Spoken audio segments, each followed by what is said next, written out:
Edmonton Sports Talk. My God, I love this. My name's Jay Milne. #Blue. Our sports update deliverer, the Coon. I'm Zachary Kubish, and you're up today. You know what, Reid? You might be on to something. All right, here's what's going on in the nest.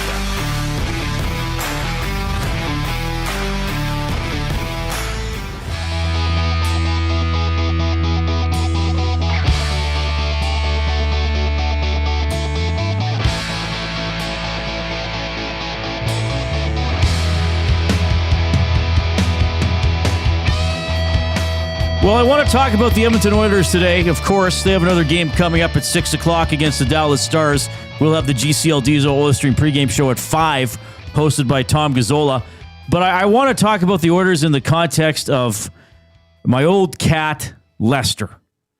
Now, Lester the cat was one of the many cats the Wilkins family had when I was growing up about 3 miles north of Evansburg. We called it the farm, though we didn't farm. We had a quarter section that was mostly peat moss, so it had never been farmed. So we cleared enough area for our house and a decent sized yard. Virgin and soil. We always had some dogs. Always had some cats. Sometimes a lot of cats, because when cats reproduce, there tend to be a lot of kittens around. Give you a hint: they don't all survive, but some cats you wind up having for several years. So we had a lot of cats over the years. I often named them as a little kid. We had a couple cats who were siblings named Army and Navy. We had a cat named Mary Jane, after Mary Jane Watson from the Spider-Man comics. We had a cat named Step-On because my dad accidentally stepped on it when it was a kitten. We had a lot of, I can't even remember all. I remember when I was real little, the first cats I think I ever named were named Blackie and Beigey. Guess what colors they were? Hey, when you're like 3 or 4 and you're naming a cat, that's pretty creative. So we had a cat named Lester, and Lester was around for a while. And Lester was one of those, I guess, is a tabby cat a certain color? He was kind of the orangey brown color with some white. Tabby or mixed. Yeah. He was a regular looking cat. You know, he was around the yard. And what's one thing that cats do, Jay? They meow. Okay, good. That's the first thing you went to. Meow. So if you hear something meow and you can't see what it is, you think there's a cat in your vicinity. Of course. Right?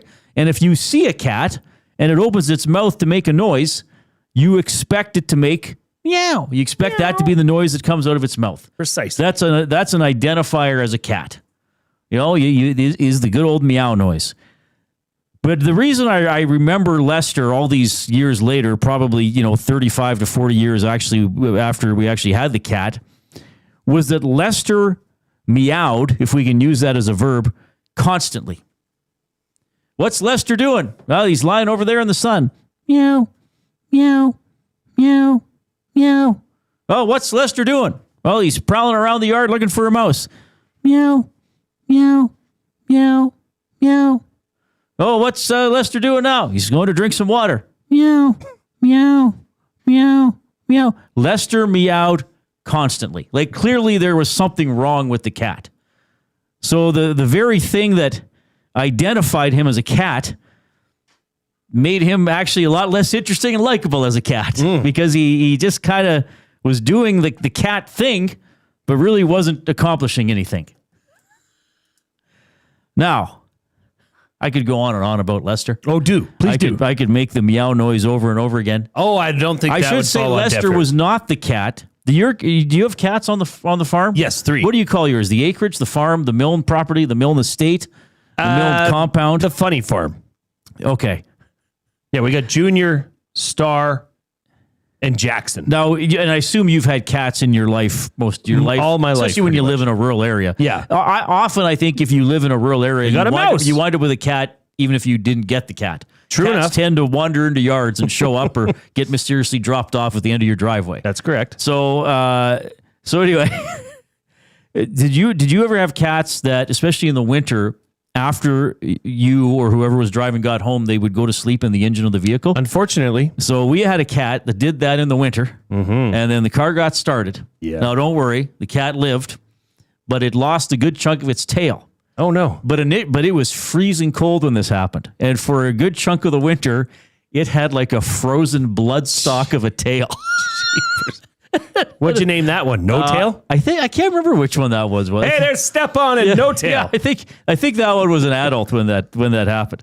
So we had Lester the cat, and he would meow, meow, meow. He did the most cat-like thing you can think of, but he really wasn't that interesting or that effective a cat. And then, I'm thinking about the Edmonton Oilers. Well, what do? Like, they put on their skates. They're wearing hockey equipment. Sure. They go out on the ice and they participate in a National Hockey League game. And they get some shots on goal and they make some checks and the goalie makes a few saves and sometimes they win. More often this year they've been losing. And I kind of think the Oilers are just going out there, meow, meow, meow. Like they're trying to really hard to convince you they're a good hockey team. And they say the right things after the game. Meow, meow, meow. Got to work hard. Got to impose our will. Got to check. Got to play better 5-on-5. Meow, meow, meow. They're doing all the meowing, but they ain't doing the doing. They're doing one thing that sort of makes them a hockey team, but they're not really a very effective hockey team. Just like Lester the cat did one thing that makes him very identifiable as a cat, but he really wasn't that great a cat. He just kept trying to convince you, well, look, if I just meow all day, I look like a cat. I look like a cat. I sound like a cat. I must be the greatest cat alive. Meow. Yeah. And with the Oilers, it's like, well, we look like a team. We're saying we want to be a better team. That must make us a good team. And Lester had a good home. Really. Lester had good leadership. Lester had the chance, the opportunity for love. He did. For affection. But Lester just kept dropping the ball and meowing over and over again. I didn't have Reid's childhood cat, Lester, being equated to the 2025-26 version of the Oilers on my bingo card today. Well, color it in. Fill in that spot. Exceptional analysis, exceptional comparison. Well, they just reminded me of Lester the cat. Because again, Lester really wasn't all that exciting. The Oilers really aren't all that exciting. The Oilers can talk a good game, but they really don't play a good game. And quite frankly, they're kind of getting a little bit annoying. Yeah. We have a cat that meows all the time, too. What's his or her name? That would be Jackson. Oh, really? You named a cat Jackson? Yeah. Jackson, Star, and Junior. 3 brothers. Oh, really? Yeah. And Jackson's a little, perhaps, he's a little off? Much. He's a little off? I think he's too smart. Oh, he just meows all the time when he knows that there's somebody there. Oh, okay. And he knows that he can get a pet. But Lester wasn't even up for affection. No, he could be sitting by himself and you would just hear him meowing. Like he obviously, look, let's face it, he probably had a personality disorder. Well, but he wasn't diagnosed. Lester should have went for a long walk to the Pembina River. Yeah. He might have needed one. He might have. Lester and a bag full of rocks. Everybody who grew up in a rural area is like, yep, that's life. Yeah, and all the city people are like, what are you talking about? Gonna give you a hint, everybody. There's a reason the cat population remains under control. The kittens were the worst on the engine block. Hey ma. Old Mama Cat had a litter of 12. I want you to tell little Danny we had a litter of 4. Okay, I'm going down to the pond. The dugout. Down to the dugout. Yeah. That's. I'm sorry. That's life, everybody. It is. That's the circle of life. Well, I guess for some of those kittens, a very short, straight line of life. Well, I didn't think we'd be going there either. Oh, my goodness. Coop's trying to contain himself over there. Stop it. Get some help. Where's that coming from? The Coop's magical board. Coop played some audio. Thanks a lot for tuning in this afternoon. We will discuss the Edmonton Oilers' latest loss and look ahead to tonight's game against the Dallas Stars. The Stars are 6-3-3. The Oilers are 6-5-3. I can tell you this about Dallas. They are unbeaten in regulation time in their last 6. Their last 2 games, they have a shootout loss and an overtime loss. They won 3 in a row before that, and they had an overtime loss back on October 23rd. So they won their first 3 games. They lost their next 3 and 3-0-3 Since then, it will be Casey DeSmith in goal, lifetime against the Oilers in the regular season, 2-1 with a 2.60 goals against average and a .933 save percentage. Key injuries for the Dallas Stars. There are a few of them. Ben, Duchesne, and Hintz all out of action. Their top line will be Johnston, Robertson, and Rantanen. Lindell and Heiskanen on the back end. Of course, Thomas Harley, one of their defensemen as well, really good player who did quite well jumping onto the Canadian Four Nations face-off roster in February. The Oilers not having a morning skate. We'll see if they make any lineup changes. Alec Regula has been cleared to play, so maybe he hops into the lineup. We'll see if Tomashik comes in after being scratched. Stuart Skinner will start, assuming that, as goalies rarely go back-to-back. And Skinner against Dallas in the regular season, pretty underwhelming numbers, 3-4 with a 3.42 goals against average and an .874 save percentage. As we know, a different story for Skinner when he's faced the Dallas Stars in the playoffs. You are encouraged to get in touch with us this afternoon in a cat voice or otherwise. You can post in the Nasty Chat on YouTube. And if you are there, click the thumbs up button. Click, click, click. Must you click? Please, please click. Must you click? You must click. Thumb, thumb, thumb. That's great. Yeah, give us the thumbs up. So we're only on for 2 hours today. Yeah. We did 2.5 yesterday, but we got over 100 thumbs, so no reason we can't do it today. But you can't be a pleasure delayer. Get in there and click that thumbs up, and let's get to 100 over the course of this 2-hour show. You can also email j@edmontonsportstalk.com or read@edmontonsportstalk.com. And we also encourage you to use the afternoon inbox, 780-218-9999. That is presented by River Cree Resort and Casino, home of Tap 25 Restaurant, where the entire menu is 50% off 7 days a week from 2 to 5 p.m. And that is a appropriate segue into our mystery athlete of the game, presented by Hudson's Canada's Pub, featuring $10 tankers and $6 tequila shots, or grab the $23.99 adult Happy Meal featuring drive-in burger, fries, choice of beer, and a limited edition hockey puck bottle opener. Book your reservation now at hudsonscanadaspub.com. So, to win the $25 gift card to Hudson's Canada's Pub, you have to correctly identify the mystery athlete of the game. I will give a series of clues over the course of the show. Maximum 3 guesses per number. So you can't just spam in 500 guesses hoping to get it. It's very easy for Jay to keep track. He does all the work with the River Cree Resort and Casino inbox while I sit here and look pretty. Meow. The first clue is Messier. First clue, Hudson's Canada's Pub, mystery athlete of the game, Messier. You had that ready to go. You already typed it in, and then you just hit return and posted it right in the Nasty Chat. Can I say something? I know you don't like when we say anything about this mystery athlete. Can I just say something? Well, I ruined it yesterday. After the first clue. Yes. This might be one of the toughest I've come across. Oh, really? Yes. Because the other ones have a bit of a path, shall we say. I'm not sure that this one shares that same path. Interesting. But I shall stop talking about it now. Because I think there's a path. Then again, I assembled the path. Yes. So I guess I would see it more cleanly than other people. True enough. All right. We also have your afternoon headlines presented by 100.3 The Bear, Edmonton's best rock. Stream them on iHeart today. This is Chet Palmer with your sports report. The Oilers shoot at the Stars tonight. They better make sure that Bouchard boy is up to snuff in front of his own net. And here's a tip for the big boys. Get that biscuit on DeSmith so you can score the goal. That was quite the shocker on Monday Night Football. I thought the Cardinals were supposed to get wrangled by those Cowboys. Hey, Jerry Jones, you should have built a team instead of building that stadium. Did you hear Sauce Gardner got traded? Cranberry or apple? I'm Chet Palmer. Quick sports update there for 100.3 The Bear. I like the DeSmith, the goal. That was witty. Yeah. Well, Chet's sharp. Sharp as a tack. Yeah, he's keeping an eye on that Bouchard boy tonight.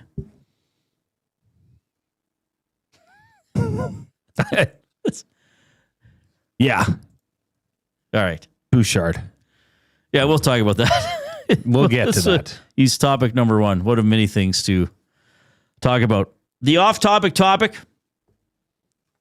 This is all yours today, buddy. You're the creative force behind it today. For William Huff, since 1952, William Huff has provided industry-leading advertising solutions for thousands of valued clients. Their unparalleled customer service, combined with decades of industry expertise and a desire to make every job the very best it can be, is what they call the William Huff Advantage. Visit their website at williamhuff.com or give them a shout, 780-454-4536. Watching the Oilers lately has been, even in victories, they've faltered. Last night they give up a 2-goal lead to lose it in the last moments of the game. It's hard being an Oilers fan right now. Yeah. But we've all been there. This has happened before. Their record right now through 14 games is better than it was last season. It's okay. So I really wanted to dive into the off portion of this topic and get people's minds to somewhere like a happy place, a place that they love and they've found to be, interesting or a bit of a hidden gem. And as the Oilers are trying to find their game, I want to know about what you found in Alberta. Okay, so this is the off-topic topic. What is your top hidden gem in Alberta? Now, this could be a restaurant. This can be a fishing hole, although, as we've learned, nobody will tell us where the fishing hole is. Oh, yeah, we did that last. It can be a campsite. And look, don't say Banff. But a touristy place. Give me a hidden gem. Yeah, it's a hidden gem. Like what came to mind for me. You ever heard of Milne Bridge? Nope. Okay, Milne Bridge is northwest of Drumheller, in between Drumheller and Three Hills. Okay. It's in a valley. There's this little bridge at the bottom of this valley that the Red Deer River flows through. It's a campground. It's beautiful, but it's like you're surrounded by Drumheller-esque views.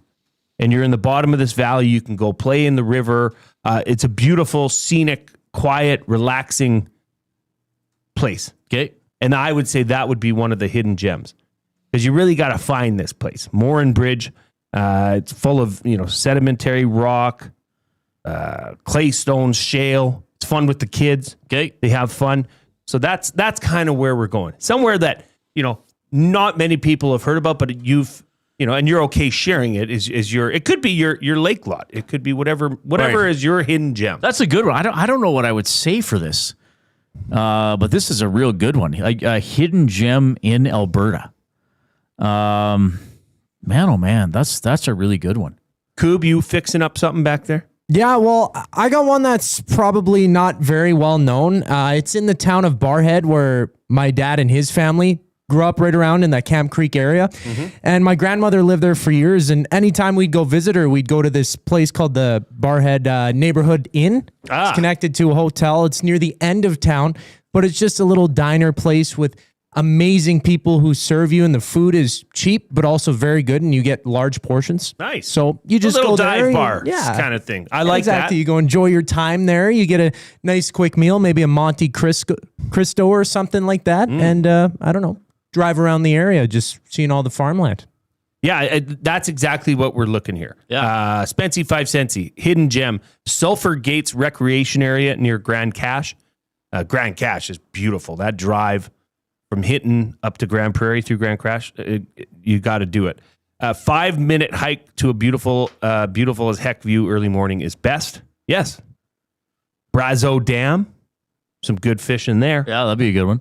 Yeah, send I that don't know in. what comes to mind for me. This is an interesting one. Because I mean, I want to say a golf course, but I don't know if this is hidden, because I think we have please talked do. about it. But I mean, Athabasca has a great golf course. Yes, sure. Do it. I like it. Athabasca, when in the drive to Athabasca, when you're just about to come into Athabasca, gorgeous. You're overlooking this, I don't know, huge valley. Great. Yeah, that's exactly what we're going for. Uncle Jesse says, I got a hunting spot in Alberta. Can't tell you where, but we would stop for trashy donaires on our way home when we drive through Smith. Yeah, see, that's a perfect one. All right. Yeah.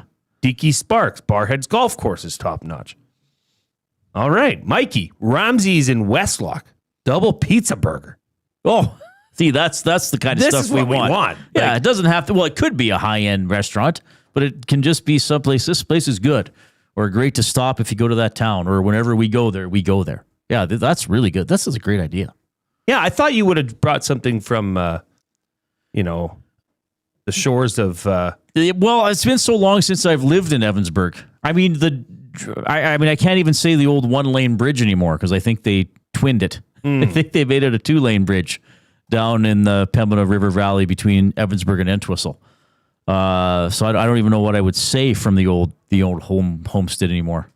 There is a highway that goes from Longview all the way up. I forget what the name of the highway is. It goes from Longview all the way up through Kananaskis and hooks up with the Highway 1.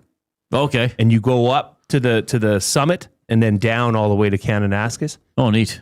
Beautiful. Yeah, that sounds cool. That is a beautiful drive. Longview is a cool little place too.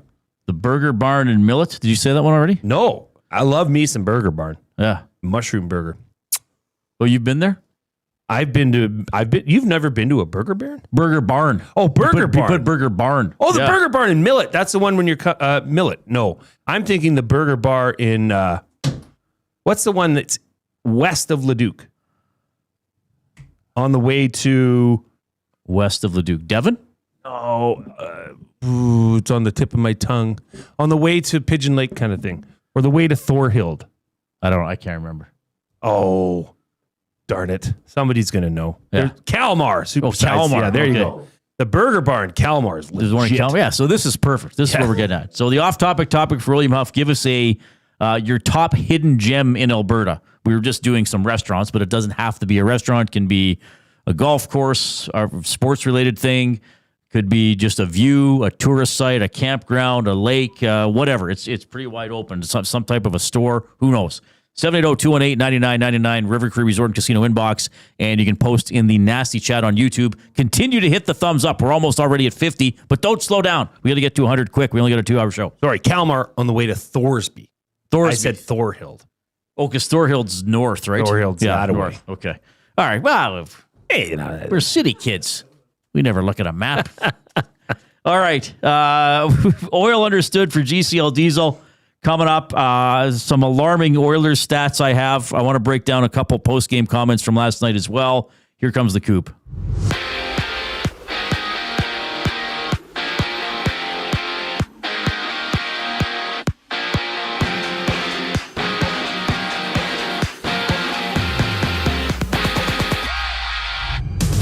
Edmonton visits Dallas to wrap up their back-to-back. Stuart Skinner gets a start. Alec Regula activated off the injured reserve. Regula suffered an upper body injury in the second game of the season against the Canucks, being out since. Join Tom Gazzola, Ben Thompson for the GCL Diesel Oil Stream. Pre-game show coverage for that starts at 5 o'clock only on EST. 9 other games around the league. The Islanders meet the Bruins, the Predators, and Wild drop the puck before Winnipeg hits the ice in LA. It's Adam Lowry making his season debut for the Jets. He's been out since May, undergoing hip surgery. In the CFL, the Elks have re-upped Keon Julian Grant for next season. The 29-year-old led the team in touchdowns and receiving yards in 2025. NFL news, Quinnen Williams has been traded from the Jets to the Cowboys for a 2027 first-round pick and a 2026 second-rounder. Mazzie Smith being moved to New York in the deal as well.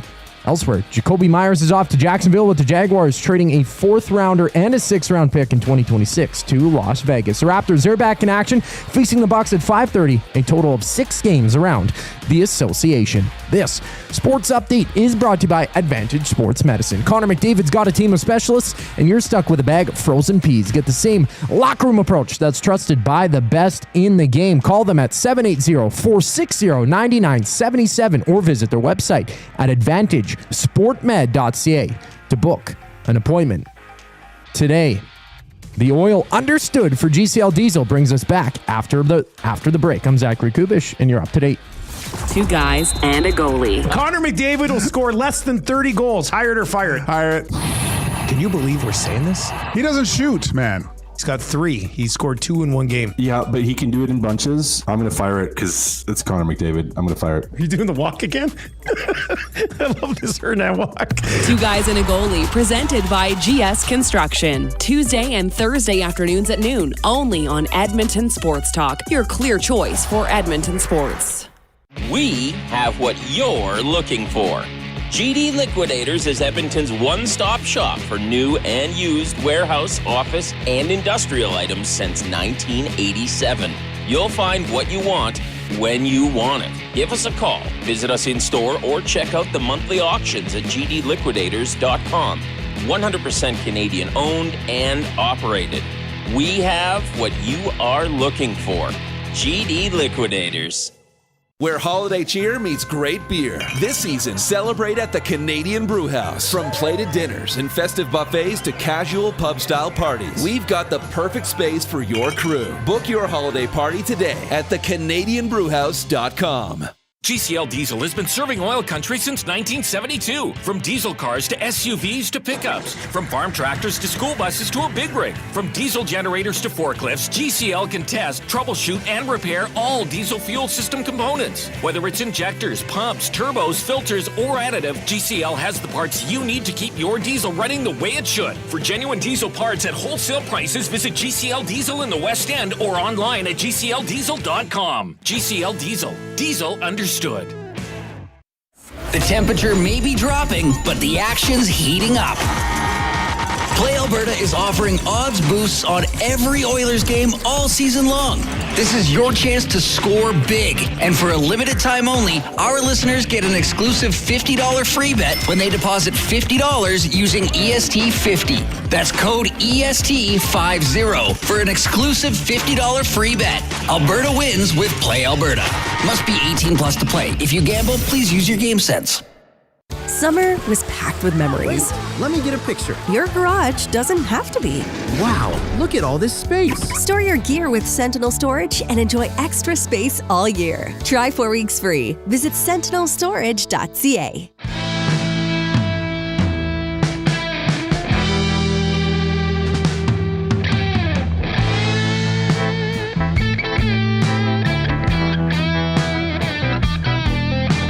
It's Tuesday. It's an Oilers game day. They will be visiting the Dallas Stars. Games at 6. Our extensive coverage continues at 5 o'clock with the GCL Diesel Oil Stream pregame show with Tom Gazzola. We have the Oil Understood coming up right away, but we're getting a lot of good submissions, interesting submissions for our off-topic topic presented by William Huff. What is your top hidden gem in Alberta, or a hidden gem you'd like to share? Our own Jasmine in the Nasty Chat. I was going to say the Fairmont Jasper Lobby, but I guess that's not allowed. Correct, Jasmine. That's not allowed. Yeah, it's not really that hidden. Like, everybody knows about it. Yeah, like a trail in Jasper that isn't well used, or, you know. The Fairmont Jasper. It's one of the top tourist destinations in the province. Yeah, It'd almost be like saying West Edmonton Mall. Can I say something? Okay, Jay, hear me out.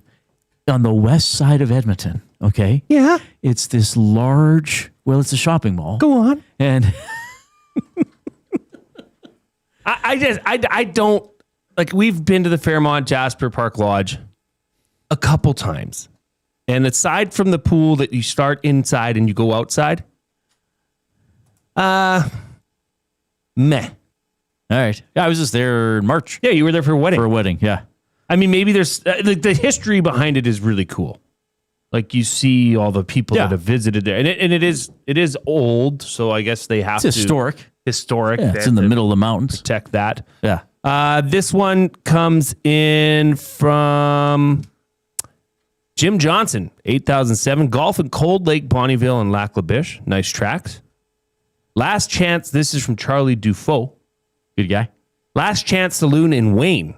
7 wood bridges to cross to get there. It's in the Drumheller area. Have you been to that? The Last Chance Saloon. No, I have not. In Wayne. It is, if you're in Drumheller, you need to go there.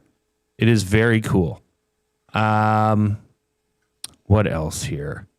Smith, another one for Smith TM14, another vote for Ramsey's in Westlock. Maybe we got to go up there one go day. to Westlock. He says the double mushroom burger, onion rings, 100%. Yeah, do the show from there. This comes in, this is a good one. Tilly's Pizza in Tofield.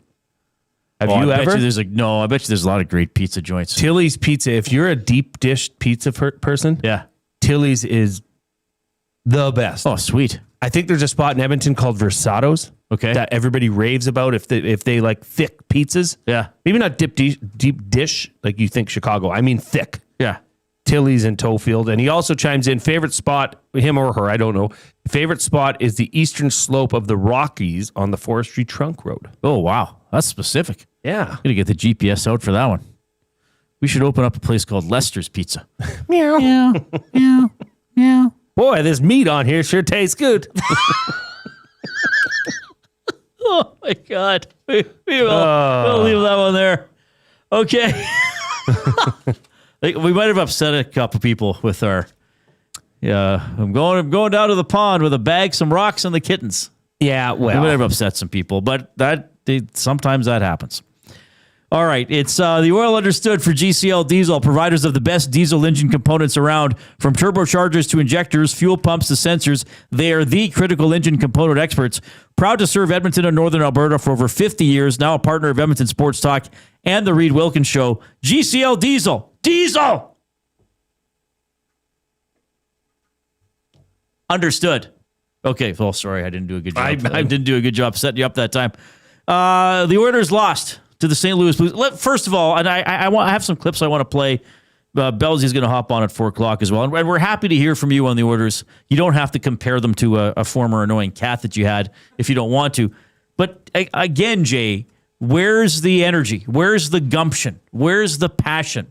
Where's the, we're up 2-0, let's make it 3? Where's the, okay, the other team scored, let's stop it right there?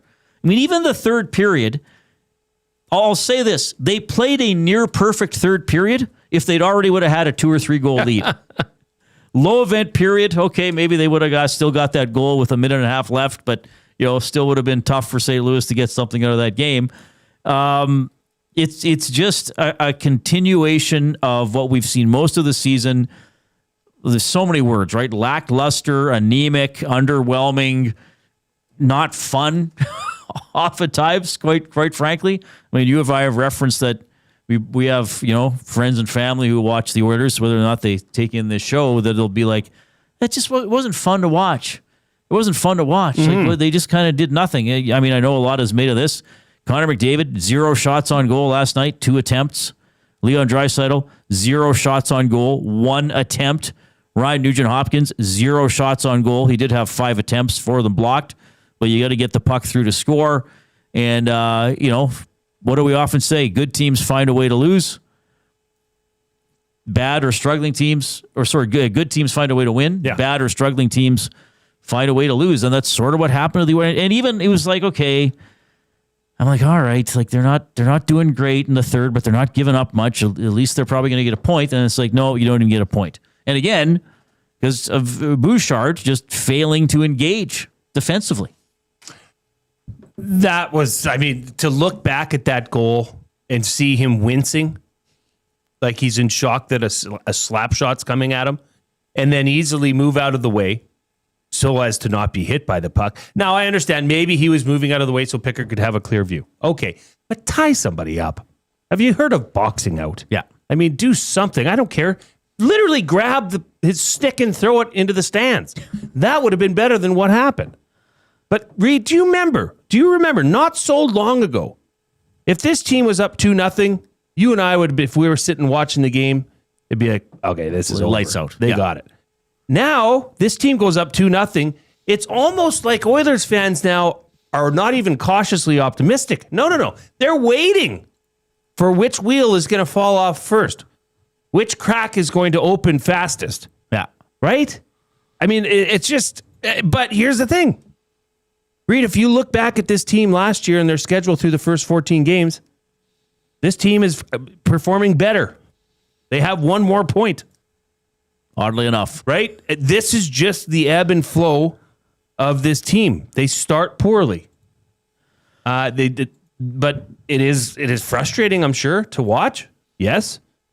But is this not, this is a, do you want to get into some clips or can I ask you a question? No, you can ask me. For Coach Knobloch, and look, I heard there's always going to be blame cast. Sure. Blaming the goalies, blaming Bouchard, blaming the forwards. You could blame anybody.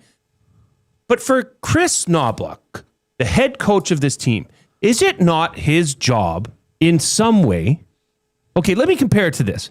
You know Donald Duck when his nephews came over and he caught them smoking in the treehouse? Sure. What did he do? He cut down the treehouse. No, Reid. He made duck confit. No, just kidding. He slammed all the cigarettes in their mouth and said, you want to smoke? Smoke them all and get ill. You know, is it not the job of Coach Knobloch to say, you guys are getting yourselves into this mess. You're sure as hell going to get yourselves out of it. Like everybody's saying, okay, bench Bouchard, sit Bouchard, take him off PP1. Right. But is it not his job to say, okay, I trust you guys. You guys are the reason we're in this low, in this state.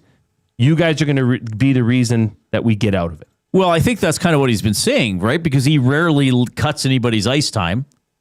But I'm just saying to maybe soften up on the criticism towards him. Maybe this is what his vision of how this team gets through this is because he clearly trusts his players. I mean, he could have called a timeout late in that game. What was there, 11 seconds left with an offensive zone faceoff? He said, no, we're good. He made contact with somebody on the ice who said or appeared to communicate. Don't give the tired Blues guys a rest. We've been through this enough. We know the play. Yeah. So he trusted them in that moment.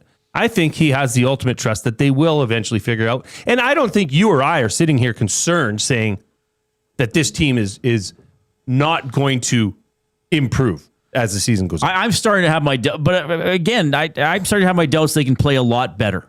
Because yes, Hyman will help. Okay, there are some high end players, McDavid or Draisaitl, who can probably give a little more and will give a little more. But I do think there are gaps in the lineup, and there are some players who don't have a really strong dimension. That are out there and that are good, but it's kind of like, well, what do they do? Do you really notice them enough? I mean, I'll give Roslovic some credit for scoring some goals. Have to. It's funny. He was brought in for 5-on-5 scoring, and he has 2 power play goals. But at least he's helping. But I still worry. Like, okay, who takes the initiative? Who has the energy? Look, Corey Perry was a loss. Yes, he's older, and yes, they couldn't afford to pay him what he wanted. That was a loss though to the lineup. So there's. I don't know. Like, is it swagger? Is it attitude? Is it just an extended early season funk? I mean, it's fine. They can say, well, we know what to do in the playoffs, but you gotta get there first. And you have to have some points throughout the season where I think when you get to the playoffs, you can look back on and say, hey, remember that stretch the first 2 weeks of November? Like, we dominated. And then we did it again, the beginning of January. Mm-hmm. And then we had a tough road trip in March and we dominated. I don't think you can try to squeak into the playoffs and then be like, okay, let's summon what we did 11 months ago. I think that's a risky proposition. Okay, but then you have to look at flashes of what I would say would be excellence or brilliance even last night. I mean, in the second period, I believe it was Podkolzin, Philp, and the third player, was it Roslovic? No, I think it was Lazar. Or Lazar, sorry, you're right. They hemmed St. Louis in St. Louis's defensive zone for quite a while, which led to 3 solid scoring chances. Those are not guys you would expect to drive that style of play, but they did. They're capable of it. But I don't think they're capable of it that often. I don't think. I mean, the Oilers' top 9 forwards are not as good as the last couple of years. Now, and again, we know there are younger guys. We'll see what they develop into. And then I just think you have this team that is very just sort of not, well, again, playing with a lot of emotion, like playing with any killer instinct, playing with a lot of joy, quite frankly. I mean, you and I talk about it all the time. And I heard Dusty referencing us on it on his show this morning. Like, do they get really happy when they score? Do they get pumped up? Or is it more just like, okay, yeah, good. Well, we're supposed to do that. We've been saying that all season. It's embarrassing. I mean, that's and JB chimes in on the River Cree Resort and Casino inbox. I'm not really concerned about the Oilers' regular season record. I do have questions about whether the Oilers are developing the habits you need to actually be a championship team. I don't see that this a team that has learned anything from being beaten by the last 4 Stanley Cup winners. Yeah, that's an interesting way to put it. And also, you talk about habits and experience from year to year that help, but each separate individual season also takes on its own identity. So because the Oilers could win Game 7 on the road against Vancouver 2 years ago, may or may not guarantee that they can win a game like that this year. True. And that's a good point from JB, I think, about habits. What are the good habits of this year's team? I would say almost none, except they score on the power play. Which is, that would be it. Do they, and then this is the thing, when they lose, you're kind of like, well, yeah, they should have lost. It's not, okay, they lost and St. Louis got a late goal, but man, oh man, like what a battle. Or St. Louis needed a bounce, or St. Louis needed to make an incredible play to win. St. Louis needed to get a shot through from the point, which is important, and have a guy shoot in the rebound because Bouchard wouldn't take his man. And because the attacking players didn't do enough to finish. I mean, they did have that one good extended stretch in the third period where they looked dangerous. And then they said it, they didn't handle the adversity late in the second period very well. I want to get to something Ekholm said last night. I thought we had a good start. I thought we had probably a good half somewhere in there. When they got their first one, obviously we got on our heels a little bit. They got another one, but still going back in from that second period and knowing that you got to win a game to win on the road, you just win a period. And obviously I thought we had our looks, but I think we can do a better job of maybe imposing our will a little bit more in that third and maybe earning that win more than we did tonight. We had some glimpses, but I think we can do more. All right, there it is. Meow. Imposing our will. Well, there's the meow. It's sort of what he said last, and I'm not blaming Ekholm for what's happening or for saying that. But last week he comes out and says enough is enough. This week he's saying, yeah, we got to do a better job imposing our will, which is really what they weren't doing. And then they finally woke up and did it against Utah. But this is what I've been saying. How many times this year have you watched a 5, 7, 10-minute stretch of a game and thought they're all over them? Like they are dominant. And you're not going to dominate for 60 minutes. Shutouts are hard. Other teams are going to score. Other teams are going to have momentum. But how many times have you watched a 10-minute, 15-minute a period and thought the Oilers own that? They're bashing these guys. Even if it's still tied, you're like, it's just a matter of time. You rarely feel that way. I've seen several times watching Oilers games where the other team had that experience. Right. Where they are controlling everything. Tempo, physicality. The Oilers, I can't point to one, Reid. So, but here's the thing. How much is it players underperforming and how much is it, and Craig Button was saying it this morning, there are holes in the roster. And this was my concern about some of the forwards on the team. Can they really take initiative? Can they grind? Can they forecheck? Do they have the skill to just finish chances or make good individual plays? I don't know if they do. I mean, Mangiapane has 4 goals, a respectable total. I mean, he's on a 20-goal pace. That'd be great. But does he really get in there and forecheck and grind down? Even Roslovic, who's playing better, he's more of a finisher if somebody else gets the puck and gets it to him, where he can score off the rush. My question would be of a guy like Trent Frederick. That would be an example of what he's a massive disappointment. Yes. So far. And now this has gone on long enough. I'm worried that this 8-year contract is just going to hang over him and the team. Yeah, this is no longer a small sample size. Is it a totally fair sample size? I don't know. He's got 1 point in 14 games, Reid. Yeah. And okay, if you want to have 1 point in 14 games, that's fine, but you better be wrecking people out there. You better be imposing yourself on the other team. Yeah. I haven't seen it. He was credited with 6 hits last night. The hit stat, as I often say, is sometimes difficult to track, but yeah, it's been quiet from him for sure. 780-218-9999 is how you can text us, the River Cree Resort and Casino inbox. We are really, you know what, because I think we're as miffed as a lot of people. So all ideas are welcome. All feedback is welcome on your thought. And you also made a good point. How much does Knobloch need to tinker and bench people, or does Knobloch need to say, okay, guys with experience, I'm going to let you play through it, or I'll give you a few more games to play through it. I'm going to trust you before I jump in there and really start benching people. I guess we'll see. Yeah. But Corbin Longley, 3-5-1-2 in the nasty chat. Too much passing. when shooting was necessary. Too often has passing been a default on a 2-on-1, for example. Yeah. A complete lack of awareness.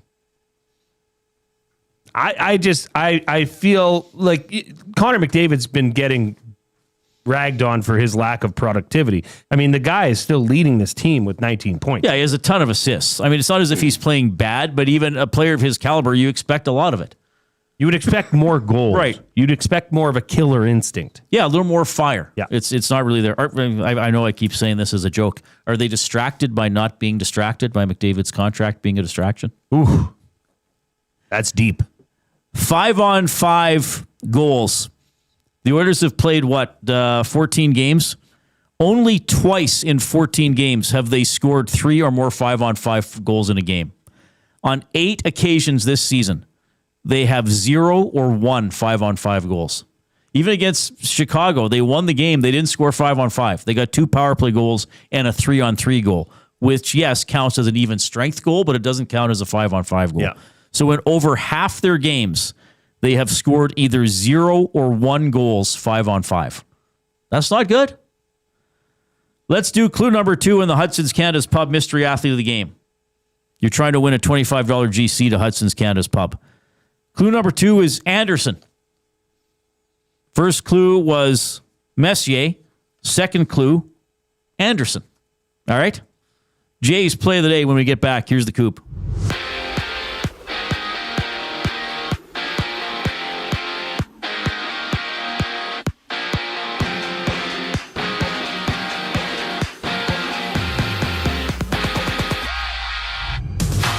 Games in the NHL. Stuart Skinner gets a start for the Oilers on the road against the Stars. Edmonton wrapping up their back-to-back. Tom Gazzola, Ben Thompson preview the game during the GCL Diesel Oil Stream pregame show. That goes live at 5 right here on EST. Other Oilers news, Alec Regula has been taken off the injured reserve. He's missed the past 3 weeks with an upper body injury suffered in the second game of the season against Vancouver. We also have the Flyers and Canadians in action. The Sabres jousting the Mammoth as the Red Wings battle the Golden Knights. From Edmonton, the Elks have signed Keon Julian Grant to an extension. He's locked up through the 2026 season. The 29-year-old leading the team in receiving yards and touchdowns this past year. A few big moves in the NFL. The Jets have traded Sauce Gardner to the Colts in exchange for A.D. Mitchell and 2 first-rounders. The Jets were involved in another trade, shipping Quinnen Williams to the Cowboys for a 2027 first-rounder, a 2026 second-rounder, and Mazi Smith. The Raptors hit the court. They're in action on a 6-game NBA slate, playing the Bucks at 5:30. After that, Phoenix visits Golden State, and the Clippers tip off against the Thunder. This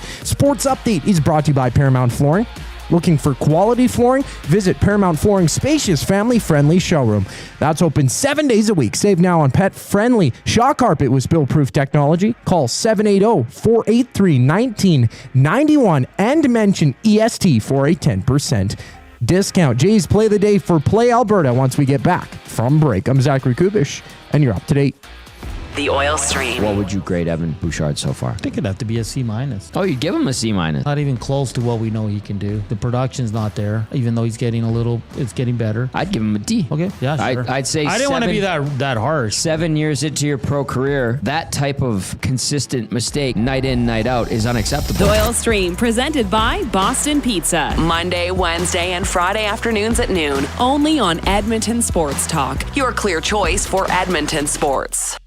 Running your own small business takes courage, and as it grows, so does your team. That's why Alberta Blue Cross offers health, dental, life, disability, and wellness benefits designed for small businesses, because we know a healthy team means a thriving business. Join over 5,000 Alberta businesses who have chosen us to help their business grow and succeed. Alberta Blue Cross takes care of you and your employees, so you can take care of your business. Visit ab.bluecross.ca to find a plan that's right for you.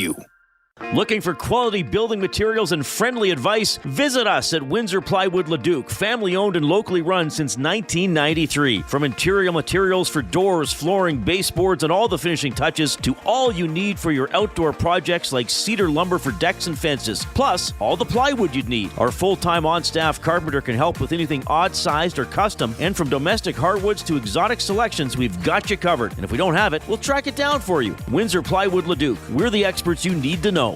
The River Cree Resort and Casino features the best in live entertainment, including international U2 tribute band, Desire, November 14th. Performing decades of U2's greatest hits, it's Desire, November 14th at the River Cree. Tickets for this show and more at rivercreeresort.com. River Cree Resort and Casino. Excitement, bet on it.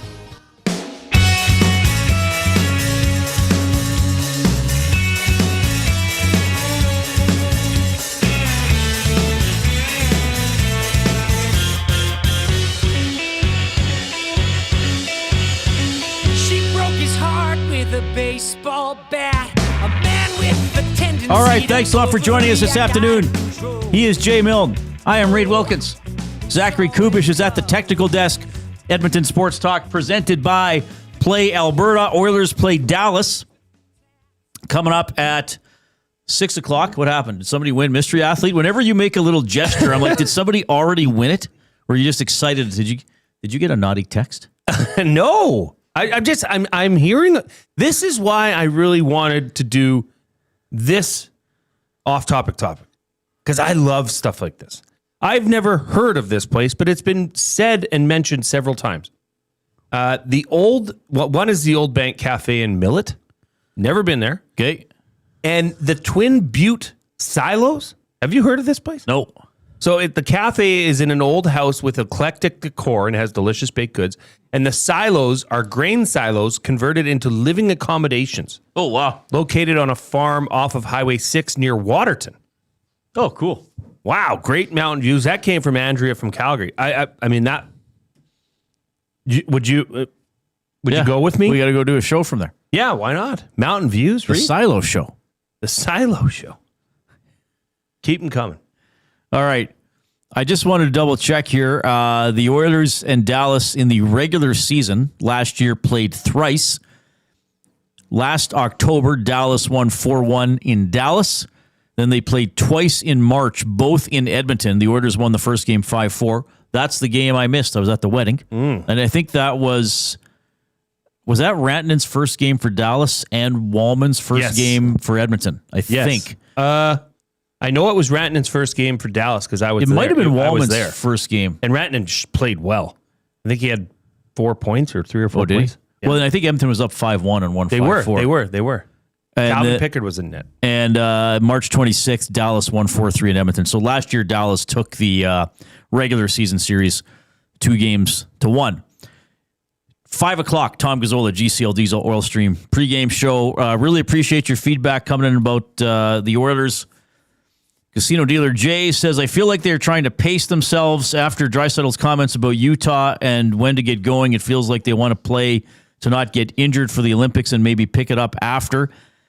Yeah, that's an interesting comment. I do think there might be a bit of pace yourself mentality, but my counter to that is, when does that just allow bad habits to take over your game? That other texter entered habits. I mean, they don't. You still have to win. And I remember talking to someone, I can't remember who it was, but it was a former coach or player.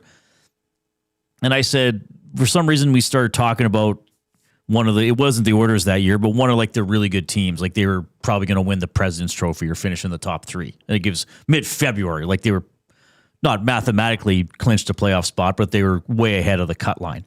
And I'm like, what does that team do? And this person said, well, look, they play hard every night for sure, but they also know they're not. But they'll identify sections of the schedule, whether they do it consciously or just that's the chatter. Like, okay, they might be have a 6-point lead in the division. They're 20 points ahead of the playoff cut line. They might go 2-2 on a homestand, and you might think, oh, they're what's wrong with them? But then they go on a 3-game road trip. And they're playing, 3 other teams in the top 7, and then all of a sudden they turn it on, right? Like they have those nights where it's like, hey, we want to make a statement. Have the Oilers made a statement this year? They've made several statements. Have they made a positive statement? Beyond the last 2 periods against Utah, have you ever felt the Oilers are back? Like have they done anything? Like I understand what Casino Dealer Jay is saying, but my counter to that is, if they were pacing themselves, why wouldn't they at least look really good sometimes? Or for a stretch of 3 or 4 games, you know? Yeah. Like, what if they just came out last night and beat St. Louis 4-1 and went into Dallas last night and, won 3-1? Like, just shut it down. Then you might think, like, that last road trip, they weren't feeling it yet. I don't know. I do think experience helps. We know the story. Like, Florida last season was behind the Oilers in the standings, right? Because they didn't even have home ice in the Stanley Cup final. Mm-hmm. So there is something to be said for knowing what playoff hockey is. But again, I have a couple of concerns. I know it's a long way to the playoffs, but is this a roster that can be very successful in the playoffs, right? And is this a roster that can, quite frankly, comfortably make the playoffs? Because they ain't banking a lot of points right now, folks. They've played 14 games. They've won 6. 2 of them have been in overtime. 2 of them they probably should have lost. Like, what are we saying if this is a 2 or 3 win team right now? I know I'm the one who often shuts down the what ifs. But if you want me to consider a what if or ask you a what if, go look at the schedule. Go look at the games the Oilers have won versus the ones they've lost. A couple of the ones they won, they should have lost. So, we hear from a lot of people, and we hear from the pace yourself people to the people who say, wow, they're still above 500. I'm like, okay, they're 6-5-3. This team could quite easily be 3-8-3. And then what are we talking about? Just saying. Despair. People would be lost. Lurkers says, hey, I know you guys love the Bouchard slander, and it's all deserved, but what about Trent Frederick getting paid almost $4 million and he had 1 point in 15 games? Lurkers, first of all, it's not slander if it's deserved. I believe slander and libel, which is in writing, are terms used to describe saying untrue things about people. So it's not slander if you're saying it's deserved. It's criticism. And we've talked about Trent Frederick a lot. We did we just did a few minutes ago. Yeah. So I appreciate you probably don't have the time to listen all the day, but try not to just cherry pick a part of the show and say that that's the only thing we talk about, because we do talk a lot about different things. Like, somebody might have tuned into the first 5 minutes and said, they just tell stories about their cats. Is this a veterinarian show? Is this a vet show? Yeah. What was your cat's name? That cat's name was Lester. Lester. I like this. What was the other one? Stepped on? Just Step On. And I guess my dad stepped on it when it was a kitten and it didn't die. And he called it Step On. My dad named that one. But yes, Lurkers, I'm not upset with you. I'm just saying we have discussed Frederick. You're welcome to bring it up in the chat. I think Frederick, and as Jay was saying earlier, the points is one thing. That's disappointing in itself. Have you ever finished watching an Oilers game this year and was like, oh, Frederick, wrecking machine. He's running over everybody. Yeah, I haven't really said that. No, it's okay, Lurkers. We're just saying we have touched on other things. It's all right. I got to do this thing. It's Jay. It's play. He's Jay. It's today. It's Jay's play of the day. It's Jay's play of the day. Jay's play of the day. Slander is spoken defamation, while libel is written or broadcast defamation. So I guess we could fall into that. But it's the key difference. Slander involves false spoken statements, and libel involves false statements in more permanent form. So that's what I would. That's my grammar lesson for today. So you can't say something is slander and then say it's deserved. Because if it's deserved, it would be true. Read the definition again of slander. Slander is spoken defamation. Libel is written or broadcast defamation. But defamation. The key difference is the form of communication. Slander involves false spoken statements. Libel involves false statements in more permanent form. So it's false statements. So if I say to you, if I were to say Evan Bouchard didn't check the player in front of the net, that is neither slander nor libel. That's fact. If I were to say to you, Jay Milne shouldn't be working in broadcasting because he robbed a bank for $10 million, that's slander or libel because you didn't do that. You didn't rob a bank that I know of. Maybe JD Martinez did. Maybe my alter ego did. The play of the day for Play Alberta. Why limit your choices when you can have it all? Play Alberta is your go-to app for casino games, sports betting, and lottery, all in one place with easy access to real money games. You can enjoy everything Alberta has to offer right at your fingertips. Download Play Alberta now. Start playing today. This will be a test tonight for this team because even though Dallas is depleted with injury, this is still a strong team, a team that you would think is going to be there at the end of it all. Or at least, come playoff time, they're going to be in a situation where they could do some, win some games, maybe win a series.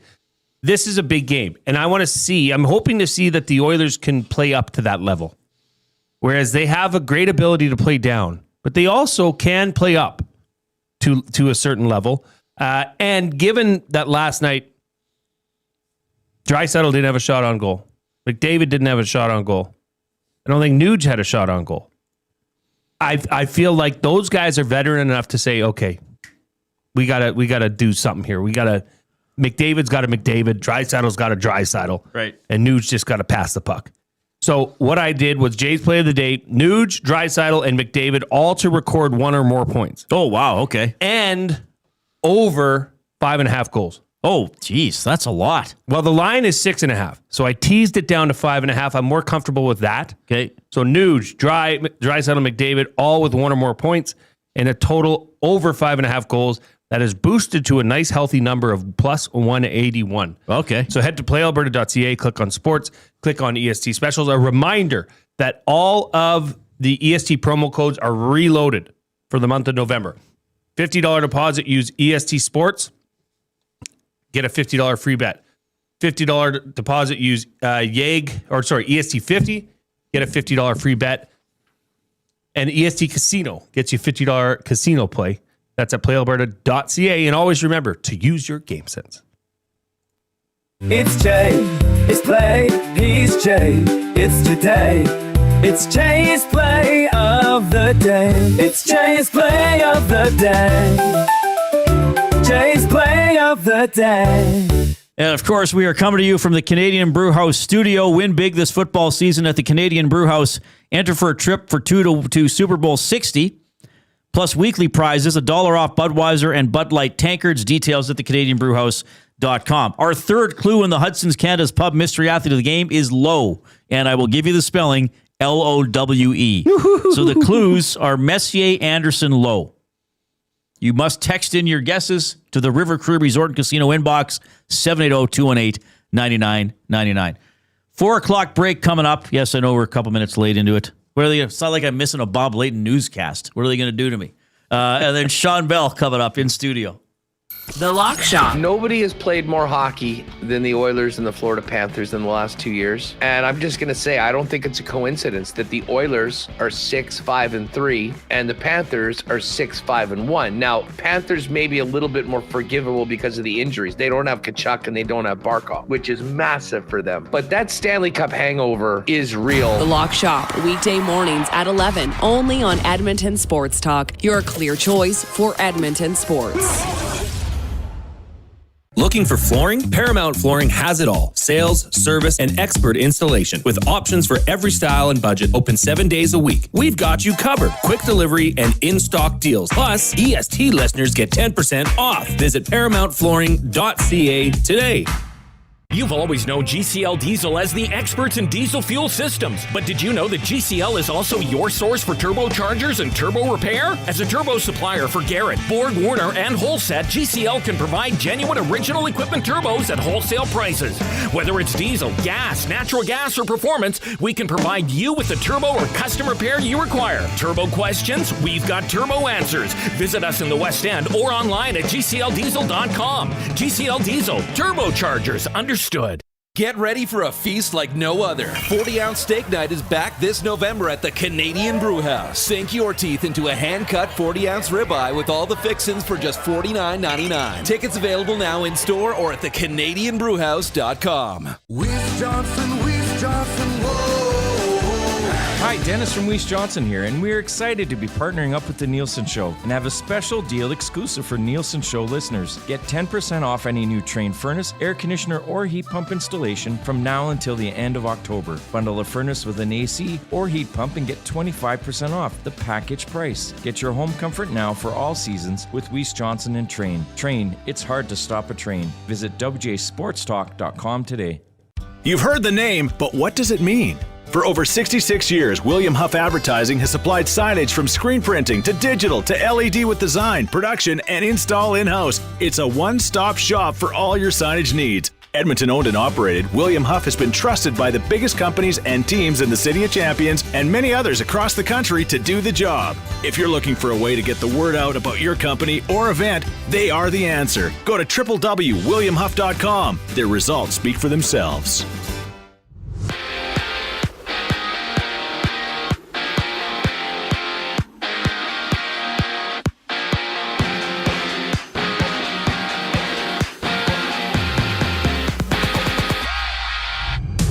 The Oilers close out their 2-game road trip as they battle the Stars. Alec Regula available as he returns from an upper body injury that's kept him out the past 3 weeks. Stuart Skinner in between the pipes with Tom Gazzola. Ben Thompson previewing the game during the GCL Diesel Oil Stream pregame show. Coverage for that starts at 5 right here on EST. From Colorado, the Lightning and Avalanche matchup. Elsewhere, the Rangers and Hurricanes drop the puck while Anaheim plays host to Florida on a 10-game slate. For the Double E, Keon Julian Grant has inked an extension to remain with the Elks through the 2026 season. In the NFL, the Jets have traded Sauce Gardner to the Colts in exchange for 2 first-round picks and A.D. Mitchell. On the court, there's 6 games. Raptors and Bucks clash at 5:30. The Magic and Hawks dance at 6 o'clock, while OKC visits L.A. to face the Clippers at 9.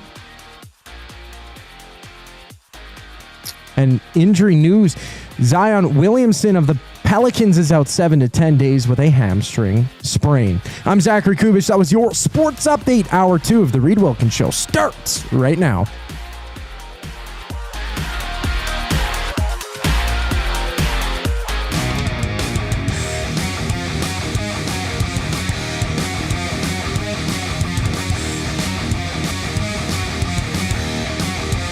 Hope you're having a great afternoon. Oilers game tonight. Can they bounce back against the Dallas Stars after the late third period goal lost to the St. Louis Blues?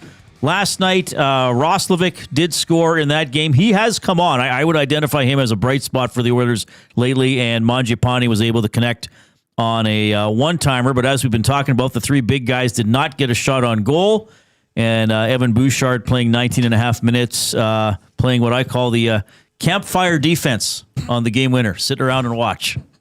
He was actually stepping away from the campfire. The campfire was burning quite hot. It was a little hot. Hot, Belsey. It's like, whoa, I can't even watch this. Marshmallow was burning. The campfire was too hot to even watch, Belsey. I'm going to use that line. Campfire D. I've been saying the Olay defense. Well, that's a good one. I don't know where that's good. I think someone said that to me in Lloydminster once. Probably a player on the Blazers that would be like, yeah, geez, we're playing campfire defense. And I was like, what's that? Sit around and watch. Well, except it was Uncle Don's version when Uncle Don brings out the jug of diesel and throws it on the fire, and you have to move away further. Right up. Yeah. Man, that's good. Well, feel free to use it. I stole it from somebody. Of course, Belsey, Shawn Belle, our colleague here at Edmonton Sports Talk, and you get him on Hello Hockey every Saturday at 10 with Tom Gazzola as well. He is the Oil Country Towing. Well, he's often on the video hotline. But today he's the Oil Country Towing in-person guest. Oil Country Towing, Edmonton's most trusted 24/7 roadside rescue team.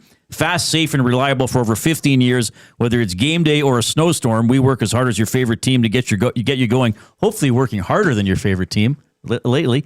Call 780-80. Oh, trust me. 780. They do. Oil Country Towing is working much harder. 780-986-6088. Yeah. If you need a tow, they won't just stare at your vehicle as it needs a tow. They'll actually do something. Tell you one thing, Belsey's putting the hot in hotline. Looking good. Yeah, you look good. You're always throwing together outfits. Yeah, this is a good fit. It feels nice. I even think Jasmine would approve your fit. Well, jazzy. Yeah. You know, you should teach me how to dress. Well, we could teach Kubish how to dress. I know that that's a person that Jazzy wants to take shots at, and she has multiple times. Kubish very eclectic. Come on, what's wrong with You're my very outfit? thrifty. Now, do you have a golf shirt under a corduroy button-up? No, I do. I wore that, though, for the hangout because I knew it'd be hotter in there. But I have a nice corduroy button-up dress shirt on right now, and I also have blue jeans on and black shoes. I don't know if I'm solely responsible for it. I have got Coob to stop wearing a hat or a jersey of the team the Oilers are playing that night. For his on cameras. That's a bit crazy. Yeah. That's a bit wild. That's like when the guys used to go down to the alumni room and they'd get invited in, and it's a nice, you get free drinks and free food and great hospitality, and then they wear the opposing team's jersey, right? And then they're like, "Why did I get kicked out?" Yeah. Well, I don't know, because you're in the alumni room, like unless your son plays for that team, maybe that might be the only acceptable thing. Only acceptable thing, and even like if then, Louis wore Jake's Canucks jersey, maybe. It's got to a point where now, like if you're going to the game, they put it in the email, please do not wear opposing teams' uniforms. Right. Oh, I didn't know I had to say that in the Oilers alumni room. Yeah, that should be an unwritten rule. It should be. Hey, it is what it is. Give us a thumbs up if you're watching on YouTube. We need 30 to get to 100, which would be pretty good in 2/3 of a regular length program.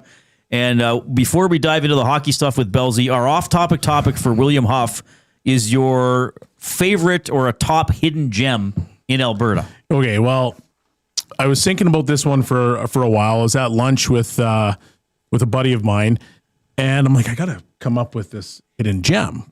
But I started going down the list of my hidden gems, and I'm like, well, everybody's been to Crow's Nest Pass. Sure, like that's a cool spot. Very cool. People have been to Waterton.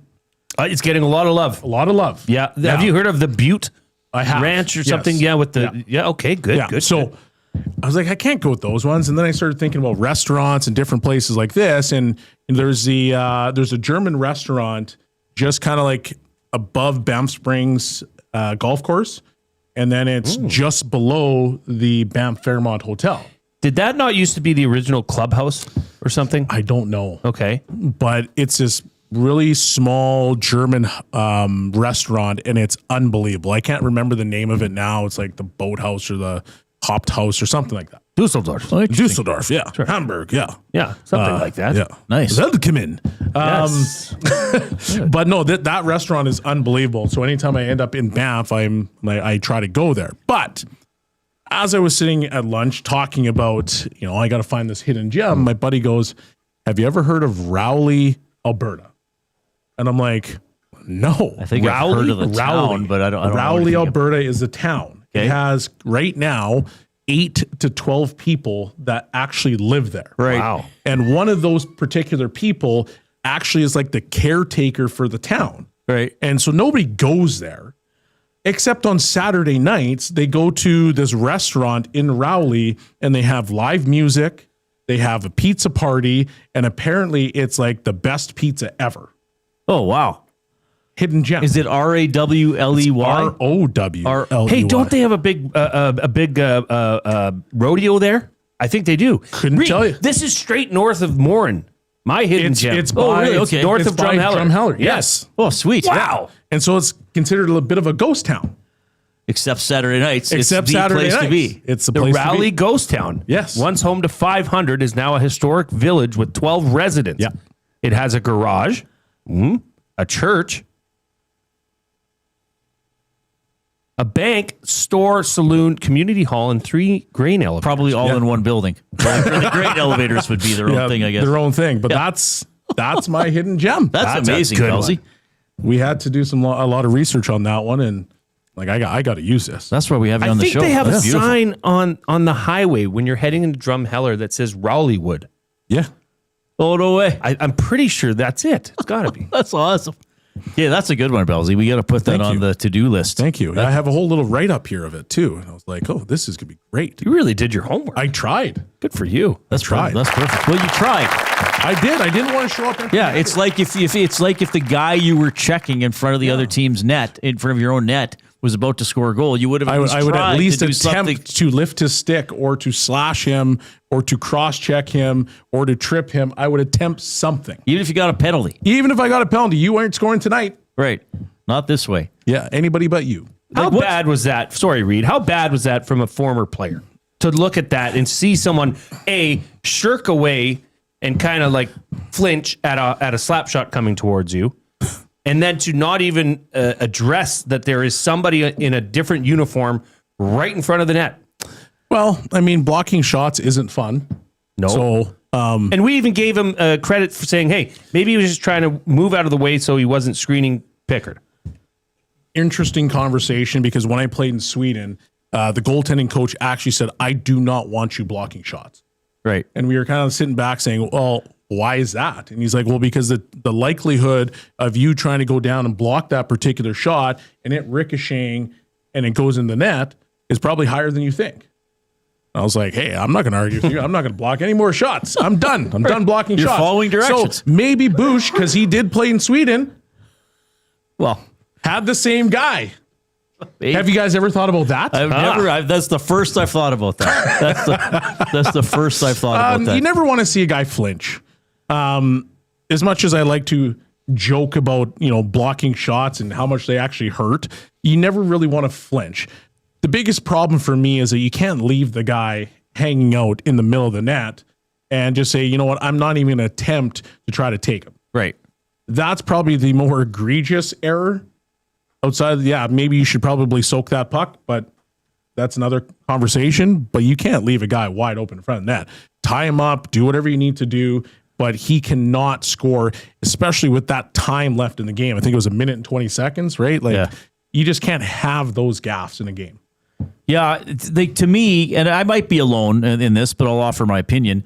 I find that more frustrating than when he turns the puck over. And he's turned the puck over plenty in some games this season. But at least the only thing, and look, everybody, I just want to clarify, I'm not defending his turnovers or some of the bad reads he makes with the puck. But at least when he gives the puck away, you can say, well, he was trying to do this. Yes. You can see the pass. He just didn't recognize it was a 10% possibility instead of a 90.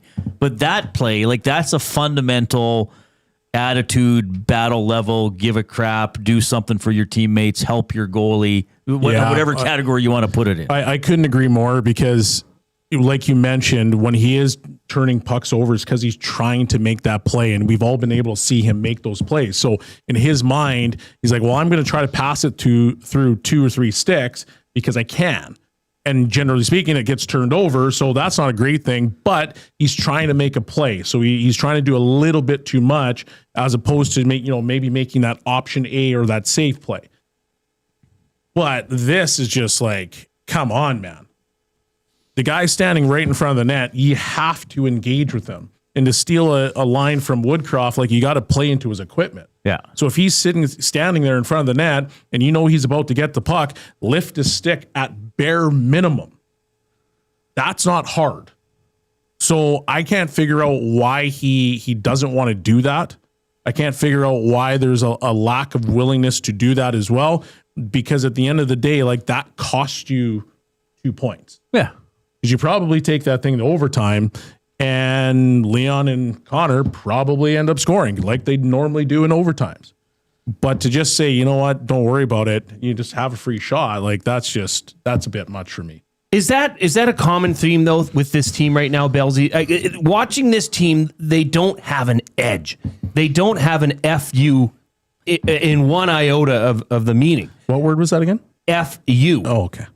Stands for a different word, but I can't say it right now. Or I might not be here tomorrow, Bellsy. But you know what I mean? When somebody's just went and glove to the face, palm somebody right up against the glass and said, bring it. I'm ready to go. Let's, something aggressive. It's kind of boring to watch this team that won't stand up for themselves. It's even hard to comment on it, because it's been happening for so long that, at least for myself, and this is my own perspective, that I don't expect any kind of engagement in that. And now, has there been times where guys have done it, like Darnell, Evander when he was here? Sometimes Frederick will say something to somebody, but you want to see, a team toughness. And I don't mean to go towards my own coaching and stuff like that, but we have this intangible sheet that we have. And the very first line that we have on it says, nobody takes care of us, we take care of each other. And for me, when I look at the Oilers play, it seems like there's a small group here, there's a small group there, there's a small group there, and nobody's really gelling together. Right. That's what it looks like. And so when you see Connor McDavid, who is the best player in hockey, get blown up, somebody should have a little bit of response. Why? Because you're basically saying, hey, I'm going to take care of my captain. I'm going to take care of the best player in the world, and this should never happen on our watch. Did you see what happened to Celebrini the other day? He got hit, and it was a full-on melee. Schaefer, he got hit, full-on melee. Yeah. But you're setting the tone, and you're telling people, like, this is what we're willing to accept. Here's what we're not willing to accept. Yeah. And for the longest time, once again, the Oilers have lacked that a lot. And it's disappointing to see because I think they have guys in the room that can do it. But what's going to like really bring them together? What's really going to galvanize this team to really be, I guess, be one, essentially? Yeah, it's interesting you bring that up. I think we can still talk about the World Series for a while. I mean, I've always found, and I quite enjoy baseball, and I used to watch a lot more, the emptying of the dugouts is like absurd because they rarely ever do anything, but it's just that attitude. And then in Game 7, the bullpens, it was just saying, okay, we're all here. Yep. Like, we're not going to be outnumbered. If there's 40 Dodgers, there's going to be 40 Blue Jays. And of course, like, how often is there actually a bare knuckle fight in baseball, especially in that scenario? But they're just all saying, okay, who was it? Was it Jimenez that got hit for their, and was it Glasnow pitching for the, like, they're saying to their teammates, okay, we're here for you. Whether it's, it doesn't matter whose fault it is or if it's justified, we're all going to we're here to support you. Right. And it was quick. I think there was one exchange of words and then a push. And by the time the push happened, that bench was already emptying. Right. And so that, as a player, you look back and you're like, man, my team's got my back. Well, and like, that's a rallying cry. Yeah, that's a sign of a team. Yeah. To the point.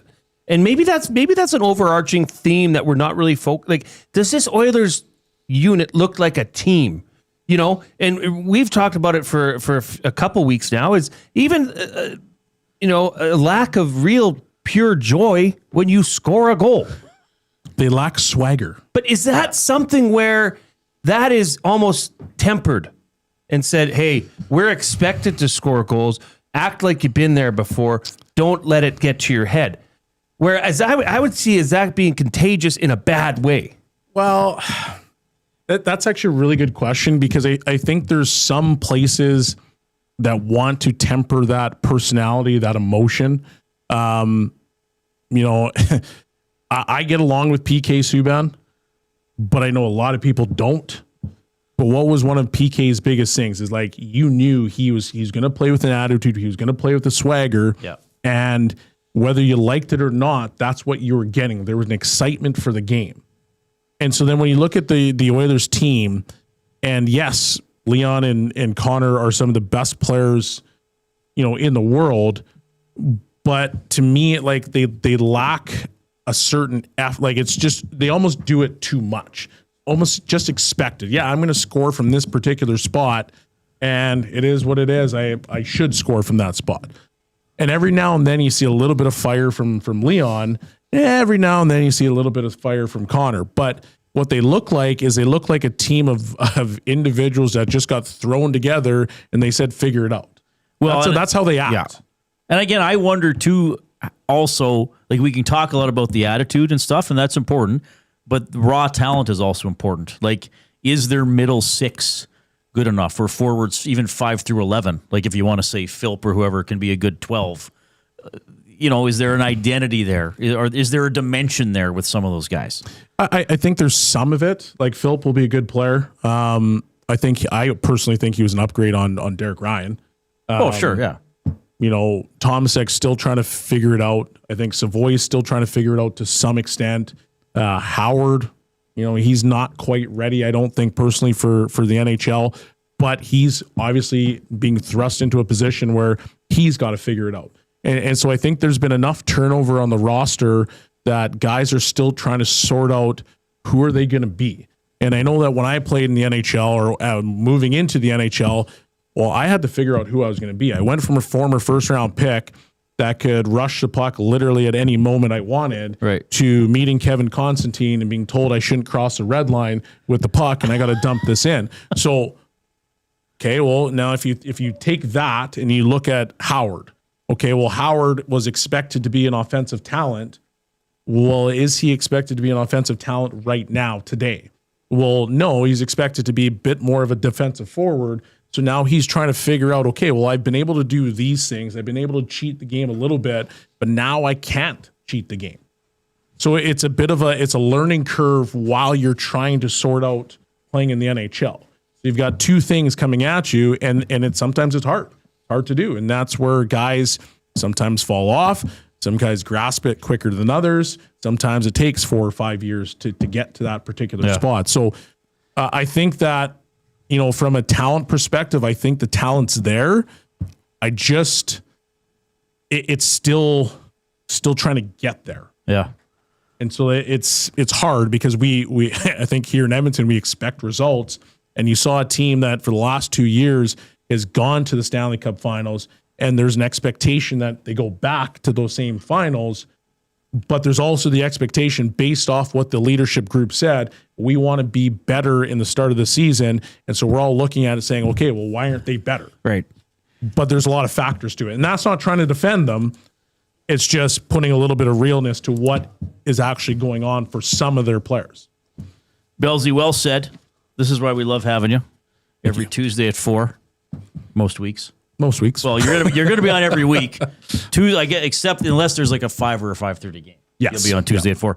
We're gonna do Hudson's Canada's Pub mystery athlete of the game. The fourth clue. Nobody's even Belsey, you can't say anything. I won't. This is the mystery athlete. The tick marks are the clues I've given. Oh, geez. That's what I said. This is the category. Yep. Right? Yeah. Somebody will figure it out.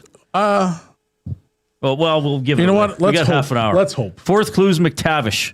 So the clues are Messier, Anderson, Lowe, and it is Lowe, and McTavish. Good luck. Well, I think these, if we get down here, it'll click for somebody. It might click now, even, Reid. You think so? Maybe. Messier, Anderson, Lowe, McTavish. Well, because this guy is not quite the same as these three, and when it comes to one thing. Oh, Belsey thinks I'm being mean to people. No, I think this is a challenging one. Okay. And so you got to be like dialed into the sport. Yeah, good. And the Oilers to actually know what this one's going to be. Okay, good. That's good. That's what I wanted. Yeah. Are you on with Mr. Gazzola? I am on with Mr. Gazzola. I've got to zip home and set up. Oh, geez. I'm Okay. do it from home today. Okay. Well, thanks for coming by. Great having you. And of course, Hello Hockey is 10 a.m. every Saturday with Belsey and Tom. Thanks for coming by. Not a problem. Here's the Coop.